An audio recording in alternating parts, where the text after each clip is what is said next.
James 2:13 tells us that mercy triumphs over judgment. Now, James was making a very important distinction between following the law and living under judgment and following grace and living under the law of love. But he was also making a brilliant psychological observation about emotional health. Let me explain that. Many people go to therapy to blame everything on their mothers. That's why they think they're there. They want me to help them understand that nothing's their fault. They shouldn't feel guilty about everything, that everything is the result of whatever their mother did to them. Well, I'm here to tell you that that's not the point of therapy. Guilt is actually a good thing. You should feel bad about some things in your life. When you do things wrong and you hurt people, you should feel bad. That's called healthy guilt. Therapy is not where you go to be relieved of your guilt. That's what we call a sociopath, someone who has no guilt. No, therapy is a place you go to be relieved of your shame. Guilt is the bad feeling you have over things that you did, and it makes you want to make repairs. Shame is the bad feeling you have over who you are, and it makes you just want to hide. Now, I know you think that you feel ashamed of all the bad things you've done in your life, and you feel shame because you've done bad things. But I'm here to tell you that the reason you did those bad things is because you felt bad about yourself in the first place.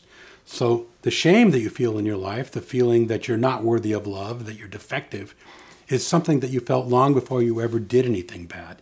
Shame is really the cause of most of the things that we do bad. So if you do come to me for therapy, we are going to talk about your mother, but not to blame her, but so that we can understand why you needed to do what you did in life and what the circumstances were that caused you to do the things you did. And once you understand, oh, those things I did in childhood, I needed to do to survive, but I'm still doing those things in my adult life and they're just getting in my way. Once you see that, then you're going to have the opportunity to have compassion on yourself. And that's called mercy.